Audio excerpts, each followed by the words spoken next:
नहीं। बंधु, अगर आपके अंदर दया नहीं है तो आप प्रभु की दया को नहीं प्राप्त कर पाएंगे। पहले आप दया करेंगे तब आपको दया मिलेगी। ये सबसे बड़ा गुण है कि शीलवंत सबसे बड़ा, सब रत्नन की खान, और तीन लोक की संपदा रही शील में आन। शील जगह जहां दया तहां आप है, जिसके अंदर दया होती वहां परमात्मा का वास होता है। इसलिए सब प्राणी उस परमात्मा के हैं और आपके अंदर दया का भाव होना चाहिए। सबके प्रति दया, किसी पर निष्ठुरता नहीं होनी चाहिए, किसी के दिल को दुखाने का प्रयास नहीं करना चाहिए। अगर आपने किसी के दिल को दुखाया तो उसका कई गुना आपका दिल दुखेगा। ये ध्यान रख लेना, क्योंकि हर चीज कई गुना मिलती है वापस। जैसे धरती में बीज बोते हैं तो एक दाना बोएंगे तो कितना दाना मिलेगा? 20 दाना, 100 दाना, 50 दाना, ज्यादा ही मिलेगा। तो ऐसे कर्म ही बीज है। अगर आप किसी के दिल को दुखाते हैं तो उसका कई गुना दिल आपका दुखेगा। तो अगर अपने दिल को दुख देना आप चाहते हैं तब किसी के दिल को दुखाना, और कई गुना ज्यादा दुखेगा। इसलिए महापुरुष कहते हैं कि मनुष्य के अंदर दया होनी चाहिए। जिसके अंदर दया नहीं है वो मनुष्य नहीं, वो पशु से बेहतर। पशु के अंदर भी दया होती कि नहीं होती? देखो, कभी कभी देखा होगा, दो कुत्ते आपस में लड़ाई करते हैं। अब एक कुत्ता समझ लेता मैं इसे जीत पाऊंगा नहीं, कमजोर हूं, एकदम उलट जाता है उसके सामने, सरेंडर कर देता है कि समर्पण कर देता है। तो दूसरा जो बलवान वाला कुत्ता काटता है उसे, उसको दया आ जाती है कि भाई उसने सरेंडर कर दिया तो अब हमें काटने की जरूरत नहीं। जानवरों के अंदर दया है, लेकिन मनुष्य होकर के मनुष्य का ये गुण है। ये 6 गुण मनुष्य के अंदर है। अगर ये नहीं है तो मनुष्य ही। येषां न विद्या तपो न दानम ज्ञानम न शीलम गुणो न धर्म। और धर्म का गुण नहीं। कौन सा गुण? धर्म। धारते धर्म, जो धारण करने योग्य है उसको जिसने धारण नहीं किया वो भी मनुष्य से गया गुजरा पशु के बराबर है। क्योंकि एक परमात्मा ही धारण करने योग्य है। उसको जिसने अपने दिल में धारण नहीं किया, लोग परमात्मा को छोड़कर और दुनिया की चीजों को धारण कर लेते हैं।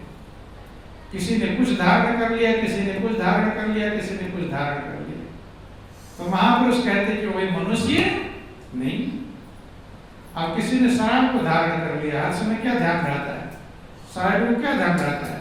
कैसे शराब मिलेगा, कहां से पैसे मिलेगा, उसका वही धारण कर लिया। कोई जुए में धारण कर लिया, कोई बेटा बेटी धारण कर लिया, रात दिन बेटा बेटी, कोई छल कपट धारण कर लिया। तमाम चीज लोग धारण कर लिए, और जो धारण कर लिए वैसे ही बन जाते हैं। लेकिन महापुरुष कहते हैं धारण करने योग्य नहीं, धारण करने योग्य परमात्मा है। और उसे जिसने अपने दिल में उतार नहीं लिया, धारण नहीं कर लिया, वो भी मनुष्य नहीं है, वो पशु। तो याद रख लेना कि ये 6 चीजें, येषां न विद्या, जिसके अंदर ब्रह्म विद्या नहीं, सेवा रूपी तप नहीं, दान की प्रवृत्ति नहीं है, तत्व ज्ञान आत्मज्ञान ब्रह्म ज्ञान नहीं है, दया का भाव नहीं है, और परमात्मा को हृदय में धारण करा, दुनिया चीजों को धारण कर लिया है। तेन मृत्युलोक के भूप भार होता। उस मृत्युलोक में भार है पृथ्वी के। क्या है? भार, वजन। कहते नहीं, जिसको आप नहीं पसंद करते हो वो आपके घर पर आ जाए तो कहे जब तक वो घर पर हमारे आया तब तक भार सा लग रहा था। कहते हैं भार पसंद नहीं। ऐसे आप पृथ्वी के भार हो अगर ये 6 गुण आपके अंदर मौजूद नहीं। भूल भार होता, इस पृथ्वी के भार स्वरूप हैं। और मनुष्य रूपेण मृगाश्चरन्ति, रूप तो उनका मनुष्य का है, लेकिन मृगास पशु के तरह ही विचरण कर रहे हैं, पशु से भी बेकार ही। इसलिए अगर मनुष्य की जिंदगी मिली है तो आपको मनुष्य बनने का प्रयास करना चाहिए। मनुष्य नहीं बन पाए, तो प्रभु ने कृपा किया है मनुष्य बनने का। मनुष्य बने नहीं है, मौका दिया है कि तुम मनुष्य बन सको, क्या कर सको, और ये गुण आएंगे तब मनुष्य कहलाएगा, अन्यथा वही ठीक रहता है। बोलो वृंदावन बिहारी लाल की जय, उमापति महादेव की जय। वही ठीक रहता है। छोटी सी कहानी आप समझेंगे। एक गुरु के दरबार में शिष्य था, प्रिय शिष्य था। तो पहले दरबार में भिक्षा मंगवाई जाती थी। आप लोग सुनते ही कि राजा महाराजा भिक्षा मांग कर लाते थे। चूंकि गुरु की कृपा ही एक ऐसी है जो मनुष्य के अहंकार को खत्म करके परमात्मा को उसके दिल में उतार सकता है, और दूसरी कोई व्यवस्था नहीं। इसलिए राजाओं से भिक्षा मंगवाई जाती थी। जब राजा नहीं तो भी अहंकार है, राजा होता तो कितना अहंकार रहता। इसलिए एक शिष्य को गुरु महाराज जी ने कहा कि जाओ भिक्षा करके ला। तैयार हो गया। तो चलते समय गुरु महाराज जी ने उसे एक शीशा दिया, कहे भिक्षा मांगने जा रहे हो? कहाँ जा रहा हूं? कहते हैं भिक्षा मनुष्य से लेना। किससे लेना? मनुष्य से। उसने सोचा मनुष्य से ही तो भिक्षा मांगना, क्या पशु पक्षी थोड़ा भिक्षा मांगना। उन्होंने कहा कि ऐसे नहीं, ये शीशा ले जाओ, जिससे भिक्षा लेना हो उसके ऊपर लगाना। अगर मनुष्य इस शीशे में नजर आए, वैसे तो सब मनुष्य हैं, देखने में सब मनुष्य हैं, लेकिन इसी में कोई कुछ है, कोई कुछ है, कोई कुछ। जो मनुष्य मिले उसे भिक्षा लेना। अब चल दिया लेकर, ठीक है। अब जिसके यहाँ पर जाता सोचता है भिक्षा इससे मांगो, तो गुरु महाराज जी ने कहा था कि मनुष्य से भिक्षा लेना। अब जैसे उसके ऊपर शीशा लगाता तो कोई व्यक्ति जानवर नजर आता, कोई भेड़ नजर आता, कोई बकरी नजर आता, कोई सांप नजर आता, कोई शेर चीता, कोई कुछ कोई कुछ। दिन भर थक गया, क्या ढूंढते? मनुष्य ढूंढते हैं। जिसके जहां पर रहता मांगो इससे, तो शीशा लगाता, फिर झंझट पड़ जाता। पशु कोई पशु पक्षी नजर आते, कोई कीड़े मकोड़े, जैसा स्वभाव है। ये शरीर अलग है और स्वभाव जैसा आपका स्वभाव वही आप हैं। मनुष्य तक बनेगी जब मनुष्य का स्वभाव आपके अंदर आएगा, मनुष्य का गुण आएगा, नहीं तो मनुष्य होकर भी पशु है। बंधु थक गया, भूख के मारे बेचैन हो गया। अब सोचा लाओ इनसे मांगो। अब वो कोई पशु पक्षी नजर आता, कैसे मांगे? लास्ट में चलते चलते जा रहा था तो अच्छे अच्छे लोगों पर शीशा लगाया था। पशु पक्षी कीड़े मकोड़े भेड़ वगैरह नजर आए, लेकिन जा रहा है। अब चौराहे पर एक व्यक्ति बैठे हुए थे, जूता सिलने का काम कर रहे थे। कौन सा काम? जूते सिलने। सोचा कि और जगह नहीं मिला तो यहां लगा लो। और जब उनके ऊपर लगाया तो वो मनुष्य नजर आया। क्या नजर आया? मनुष्य। तो उसने दोपहर ढल गया था, भूख बहुत ज्यादा लग गई थी। सोचा कि अब मनुष्य मिल गया है, अब यहां से भिक्षा मिल जाएगी, कुछ खाने को मिल जाएगा। उससे प्रार्थना किया कि मुझे भिक्षा चाहिए। उन्होंने कहा कि भाई सुबेरे से लेकर अब तक तो बैठे ही, अभी तक कोई ग्राहक आया नहीं, बैठ जाओ, ग्राहक कोई आ जाएगा तो जो मिलेगा तुम्हें पहले ले लेना भिक्षा। अभी ग्राहक ही नहीं है, अभी कोई जूता सिलाने ही नहीं है। अब बैठ गया, चलो एक तो मनुष्य मिला इतना, सब गांव में शहर में ढूंढ डाला, कहीं कोई मिला नहीं। बंद चौराहे पर सोचा कि चलो बैठ जाओ, कोई आएगा कुछ मिल जाएगा। भूख तो बहुत लगी हुई।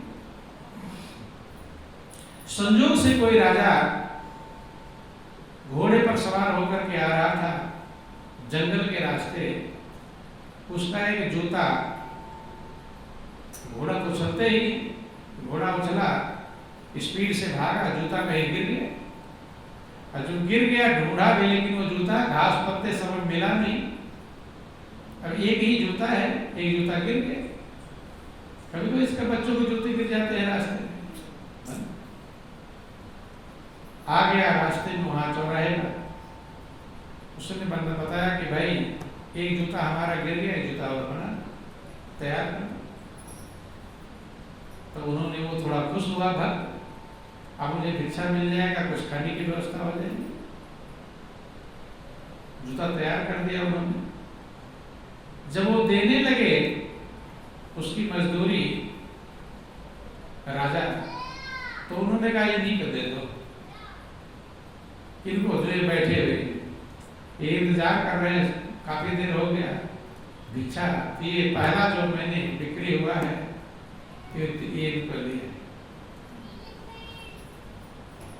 तो राजा ने सोचा कि इतना गरीब आदमी है और पहली अब बिक्री दोपहर, सवेरे से दोपहर तक कोई इसका बिक्री नहीं हुआ, और पहला बिक्री हो रहा तो इसे दे रहा है भिखारी को। अब वो क्या जो भीख मांग रहा भिखारी है। राजा ने सोचा कि यहाँ तो कुछ है। उसने कहा जब ऐसी दान की भावना आपके अंदर है तब ऐसा करो मेरे साथ इन्हें भेज दो राजमहल, मैं राजा हूँ, एक बार इनको दे दूंगा, फिर इन्हें भीख, जिंदगी भर भीख मांगने की जरूरत नहीं पड़ेगी, यहाँ तो थोड़ा बहुत है साथ में, क्या चले जाओ। अब वो घोड़े पर बिठाया और लेकर चला गया। राजा था। जब उस भक्त को राजमहल में ले गया, मंत्री से कहा मंत्री ले जाओ, खजाना खोल दो, सोना चांदी हीरे मोती जितना इनकी मर्जी का है उतना इनको दे दो, जितना ले जा सके। अब गया, वो देख रहा है सोने चांदी हीरे मोती सब लगे, ले लो जितना मर्जी के भर। अब वो भूल गया था, क्या भूल गया था, उसके दिमाग में आया मनुष्य तो मिल गया है, लेकिन अब सोचा कि दान ही इनसे ले रहा हूं। किनसे? पैसा तो इन्हीं का है, हीरे मोती किनके? इनके हैं। अब उन पर लगाया तो राजा पर लगाया। क्या लगाया? शीशा। जब राजा पर शीशा लगाया तो राजा शेर नजर आया। क्या नजर आया? शेर। और मंत्री पर लगाया तो मंत्री भेड़िया नजर आया। अब उसने विचार किया कि लेना सही, व्याकुल तो है भूख के मारे, लेकिन ध्यान लग गुरु की आज्ञा कितनी कीमती है। गुरु महाराज जी ने कहा मनुष्य से लेना भिक्षा। किससे लेना? अब दे तो रहे हैं, अभी क्या नजर आए? राजा शेर नजर आ रहा है उस शीशे में, क्योंकि शेर वाला काम, लूटना खसोटना जो काम कर रहा है वैसा ही तो है? तड़पाना। वो भेड़िया है, मंत्री का जाओ कर वसूल के लाओ, मारता पीटता, भेड़िया वाला काम करता था। जैसा कर्म करता है मनुष्य वही बन जाता है। उसने मना कर दिया कि बंद कर दो यार भाई, मुझे कुछ नहीं लेना है। मंत्री चौका इतना बड़ा मूर्ख आदमी है, इतना तो मुझे भी फुल पूजा चोट नहीं मिला, मेरा तो जो वेतन मिलता है उतना मिलता है, और ये तो इतना एक बार भर कर ले जाएगा, जिंदगी भर कभी खत्म नहीं। इतना बड़ा मूर्ख मैंने देखा नहीं। राजा इतना खुश है, जितना मर्जी के सोना चांदी ले जाओ, हीरा मोती, और ये ले नहीं रहा। उसने कहा हमारी बंद कर दो, मुझे कुछ नहीं लेना। गया राजा के पास, राजा ने कहा दे दे जितना मर्जी कहे से।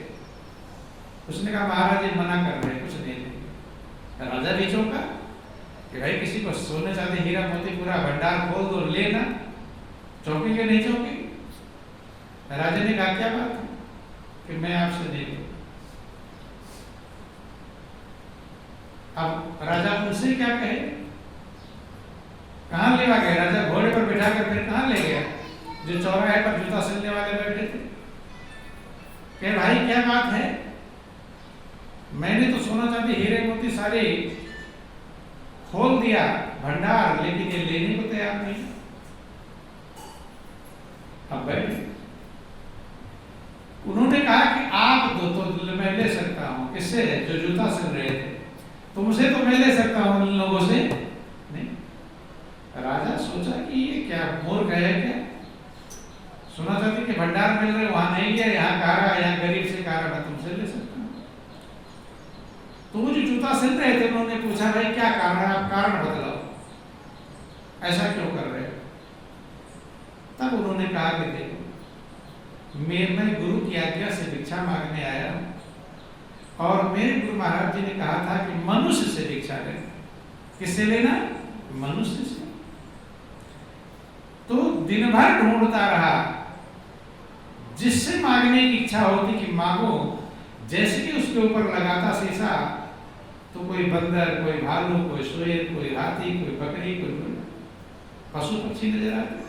और मुझे मनुष्य लेना, तुम एक मनुष्य मिले थे और तुमने ट्रांसफर कर दिया राजा से ले लो। अब राजा से लेना तो राजा तो शेर नजर आ रहा है मेरे शीशे में, और मंत्री से मिलने समय मंत्री भेड़िया नजर आ रहा है। भेड़िया काम करते हैं, रात दिन लूट खसोट मारते हैं, बंधु।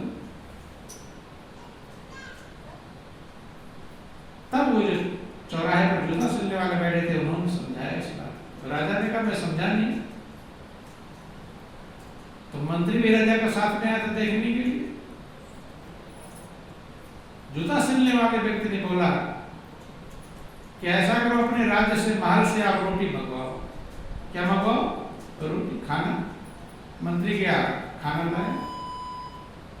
जो रोटी लाया और जो जूता सिलने वाले उन्होंने अपने घर से रोटी आई थी खाने के लिए, एक हाथ में राजा की रोटी लिया, एक हाथ में अपने घर की रोटी लिया, दोनों को दबाया तो राजा की रोटी में से खून निकला। क्या निकला? और जूता सिलने वाले उनकी रोटी में से दूध निकला। कहते वो इसलिए नहीं खा रहे, तुम्हारी जो रोटी है ना वो सता करके, तड़पा करके, पाप कर्म करके कमाई हुई रोटी, इसीलिए लेना नहीं पसंद। ये सच्चे गुरु के भक्त हैं। हमारी रोटी मेहनत की, और वही थे संत रैदास। कौन थे? संत रैदास, जिन्होंने जूता सिल करके लोगों को प्रेम का पाठ सिखाया। क्या सिखाया? प्रेम सिखाया, सबसे प्रेम करना सिखाया, सबको बराबर समझाया कि नहीं कोई ऊंचा जग में, नहीं कोई नीचा, और एक बागवान ने सबको प्यार से सींचा। आत्मा का रूप एक, कोई ना पराया, यही समझाया, यही बताया। थोड़ा समझना, समझेंगे? बोलो वृंदावन बिहारी लाल की, कि हमारे